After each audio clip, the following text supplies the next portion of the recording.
मुंदांखा मेथाइ रोजाबगिरि रुंसारि जुबिन गार्गनि एकांशलि श्रद्धांजलि हाबाफारिखौ गुबुन गुबुन ओनसोलफोराव खुंफुंगासिनो दङ।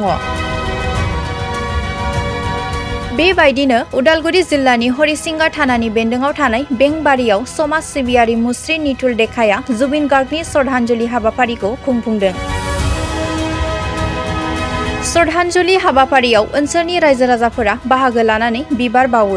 नितुल देखानि खुंफुंनाय श्रद्धांजलि हाबाफारियाव हरिसिंगा आन्चलिक साहित्य सभानि आफादगिरि पुष्पधर नाथ, लेङाइ आफादगिरि फनिन दास, टंला जौमा फरायसालिनि बारग' गोरायुं कटेश्वर बरुवा, बेंबारि गोजौ फरायसालिनि बारग' फोरोंगिरि देबजित देखा, दुर्गेश्वर कुमार, टंला फालांगि गौथुमनि बिबानगिरि बिथांमोनहा बाहागो लायो। जुबिन অবিহনে এটা মা কটালো। जुबिन অবিহনে এনেকুৱা লাগিছে যে অসমখনে শূন্য। মই ক'ব খোজা নাই যে সংগীত জগত শূন্য, এনেকুৱা লাগিছে যে অসমখনে শূন্য হৈছে, অসমখনে মৰহি গৈছে। আৰু जुबिन গাৰ্গৰ প্ৰথমতে মৃত্যুটো আমি এটা দুৰ্ঘটনা হিচাপে লৈছিলোঁ যদিও কালক্ৰমত লাহে লাহে আমি বুজি উঠিছোঁ এয়া যেন ঠিক দুৰ্ঘটনা নহয়, এই মৃত্যুৰ মাজত বা মৃত্যুৰ পিছত কিবা এটা ৰহস্য লুকাই আছে। গতিকে মই আজি আপোনালোকৰ যোগেদি মই অসম চৰকাৰ তথা ভাৰত চৰকাৰ অনুৰোধ জনাব বিচাৰিছোঁ যে जुबिन গাৰ্গৰ আমাক ন্যায় লাগে। We want justice for Zubeen গাৰ্গ। কাৰণ जुबिन অবিহনে অসমৰ একো নহ'ব যদিও আমাৰ উঠি অহা প্ৰজন্মৰ কাৰণে जुबिन গাৰ্গ সদায় আদৰ্শ হৈ থাকিব। আৰু আমিও जुबिনৰ আদৰ্শলৈ জীয়াই থাকিবলৈ চেষ্টা কৰিম। কাৰণ অসম বিখ্যাত আছিলে কেৱল চাহ, গড় আৰু जुबिन গাৰ্গৰ। গতিকে এতিয়া जुबिन গাৰ্গ নাই। গতিকে উঠি অহাৰ প্ৰজন্মই जुबिन গাৰ্গৰ আদৰ্শলৈ আগুৱাই যাওক, তেওঁৰ স্থান পূৰ্ণ কৰক, তাকেই কামনা কৰিছোঁ। ধন্যবাদ। প্ৰথম এষাৰতে আমি ক'ব লাগিব তেখেতক আমি অঞ্চলবাসীয়ে ধন্যবাদ জ্ঞাপন কৰিমেই, কিয়নো जुबिन গাৰ্গৰ প্ৰতি আমি সকলোৱে শ্ৰদ্ধাশীল, কিন্তু আজি ৰাজহুৱাভাৱে আনুষ্ঠানিকতা ৰক্ষা কৰি নিতুল ডেকাই শ্ৰীমান নিতুল ডেকাই যিটো প্ৰচেষ্টা ল'লে সঁচাকৈ প্ৰশংসনীয় প্ৰচেষ্টা। আৰু আজি যিটো অনুষ্ঠান ইয়াত হৈছে মই ভাবোঁ এই সকলো ফালৰ পৰাই ইয়াৰ মানদণ্ড যিখিনি থাকিব লাগে।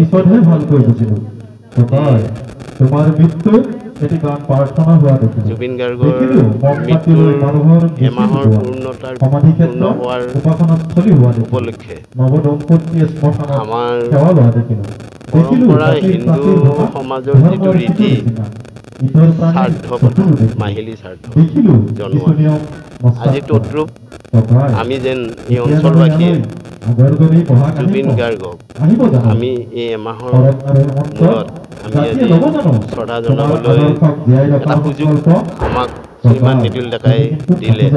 আৰু তাৰ বাবে মই ব্যক্তিগতভাৱে ধন্যবাদ জনোৱাৰ উপৰিও আমি অঞ্চলবাসীয়েও অকল নিতুল ডেকা বুলিয়েই নহয়, আজি পৰিয়ালবৰ্গৰ ইয়াত যথেষ্ট অৱদান আছে, আটাইলৈকে আমি ধন্যবাদ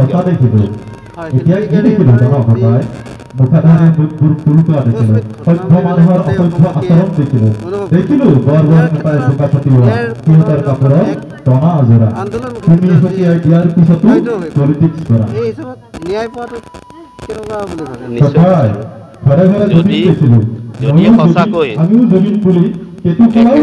আমি প্ৰথমতে जुबिन গাৰ্গৰ মৃত্যু আকস্মিক মৃত্যু, অকাল মৃত্যু এনেভাৱেই লৈছিলোঁ, কিন্তু তাৰ পিছতে যেতিয়া সময় বাগৰিল, সময় বাগৰাৰ পিছত দেখিবলৈ পালোঁ যে অকল আকস্মিক মৃত্যু বা অকাল মৃত্যুৱেই নহয় जुबिन গাৰ্গৰ, ইয়েদি অস্বাভাৱিক মৃত্যু হ'ব পাৰে, স্বাভাৱিক মৃত্যু নহয় বুলি এতিয়া আমাৰ অসমবাসীৰ মনত এটা সন্দেহৰ ধাৰণা সকলোৰে হৈছে, আমাৰ অকল নহয়।